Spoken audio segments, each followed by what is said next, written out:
We even followed each other on our social media platforms. I was surprised to see he had 1 million followers. However, you can imagine my shock when I found a picture of us together on his profile the next day, with another horrible one just below. My father-in-law covered his head and arms with bandages. In his caption, he wrote that his son's Japanese girlfriend pretended to like him in front of his son and beat him up when his son wasn't there. Why does he hate me this much?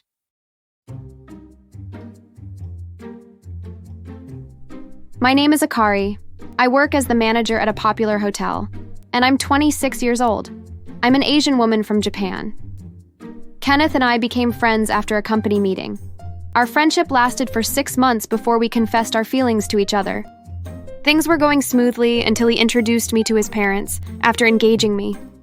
Mom, Dad, this is Akari, my fiancé. Oh my God, you're so beautiful. I'm happy to meet you, dear. I was welcomed well by my mother-in-law, but it wasn't the same with my father-in-law. Where are you from? I'm from Japan, father. Both my parents are Asians. I don't support this. I'd love for my son to get married to a fellow American. Honestly, I appreciated the fact that he came out plain to me, but I thought I had a chance. Kenneth loved me, and his mother also did. I thought it wouldn't be hard to convince his father.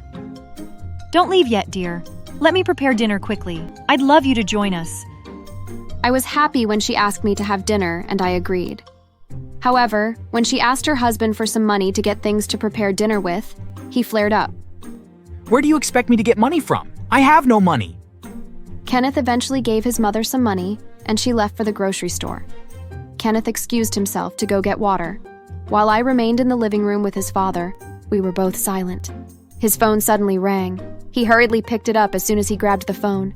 $1,000? Is that all I'll be needing? Oh, will that bring enough profit? All right, I'll send it to you soon. I was taken aback.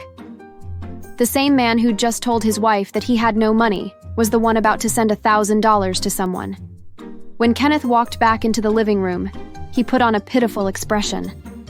I have no money in my bank anymore, Ken. Could you wire me some? Your mother just asked for money and I couldn't give her. Do you know how ashamed that made me feel? I was even more shocked when he burst out crying. Why was he pretending? I wanted to tell Kenneth about the call, but I held back. I didn't want to destroy the family. Instead, I put in effort to try winning the man's love. I visited him 2 days later, alone. Oh dear, you're here. I'm so happy to see you again. Have you broken up with my son? Is that what you're here to tell her? I expected such words from him. No, father. I'm here to talk to you. I love Kenneth, sir. I'll do anything you want to have you support us. His eyes lit up. Send me some money and I'll consider you. I found his request absurd. How could he be so shameless? I left the house angrily and headed to Kenneth's office. I explained what happened and he flew into rage. How could he disgrace me like that? I give him money anytime he asks. Why would he ask from you too? Seeing Kenneth so angry made me regret telling him. I pleaded with him not to confront his father, but he refused and left his office. The next day, I got a visitor. I was surprised to see Kenneth's father walk into my office. Hello, father. What are you doing here? You should have called me to come over instead of stressing yourself. My son came to the house yesterday and yelled at me. He's never done that in his life. Are you happy? My family is getting destroyed because of you. No, father. I didn't mean it like that. I'd never destroy your family. I'm sorry. I was taken aback when he suddenly started crying loudly. I tried to stop him, but he continued until my boss and a few other workers rushed into my office. They asked what happened, and my father-in-law, in tears, lied that I'd poisoned his son's mind against him. This Japanese girl told my son bad things about me, followed him to the house, and watched him yell at me. My son almost hit his father because of her. I took her as my daughter. She requested money from me, and I refused to give her because I'm just a poor old man. I was shocked to my bones. How could he tell such a lie? I tried to explain myself, but everyone was staring at me with judgmental eyes. I felt bad and had to leave work early that day. I told Kenneth about it, but he pleaded with me to forgive the man. He didn't want to go to him to avoid further issues. 2 days later, I visited him. I sent him a few dollars and he seemed happy. Take a picture with me, daughter. My joy knew no bounds. I accepted and we took a few pictures together. We even followed each other on our social media platforms. I was surprised to see he had 1 million followers. However, you can imagine my shock when I found a picture of us together on his profile the next day, with another horrible one just below. My father-in-law covered his head and arms with bandages. In his caption, he wrote that his son's Japanese girlfriend pretended to like him in front of his son and beat him up when his son wasn't there. Why does he hate me this much? Kenneth called me because he also saw the post. He was furious. He apologized to me for his father's behavior and promised to speak to him once he leaves his workplace. However, that wasn't enough to clear the damage he already caused. He tagged me to the post, making so many strangers storm my message box with insults and curses. Added to that, the hotel workers also began to gossip about my supposed evil behavior toward my father-in-law. I was devastated. 2 days later, my phone rang. It was my father-in-law. What's the problem, Father? Why are you crying? I've been mean to you, dear. I'm so sorry. If you don't mind, can you come over? I'd like to go somewhere and reflect, and I want you to come with me. I was super excited that he finally admitted to his wrongdoings.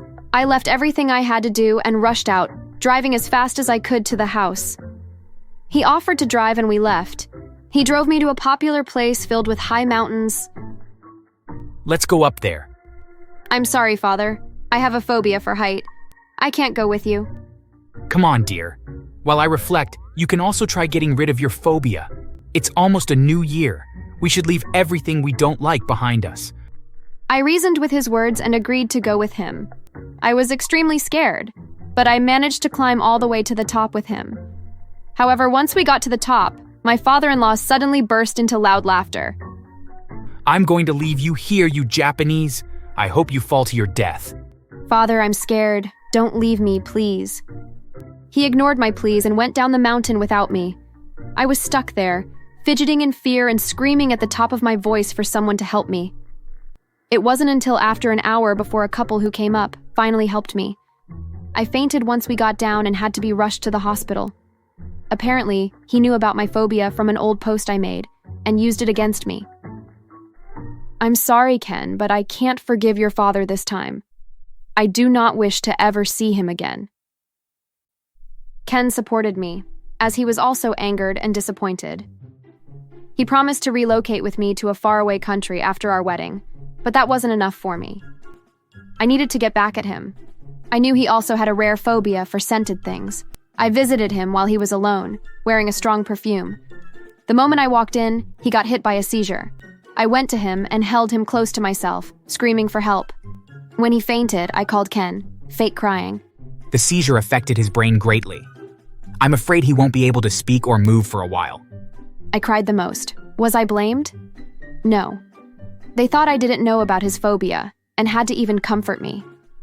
He was left in charge of a girl I brought from my hometown, while Ken, my mother-in-law, and I relocated to Australia.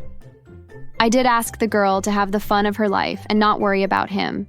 She did more than I asked. The next time we visited him, he'd become so lanky and couldn't even see anymore. Ken and his mother tried to take the money he had in his bank, but it was discovered that he'd moved it into an untraceable account. That made them despise him even more. Well, poor him. I paid a hacker beforehand to move the funds. It's been 3 months.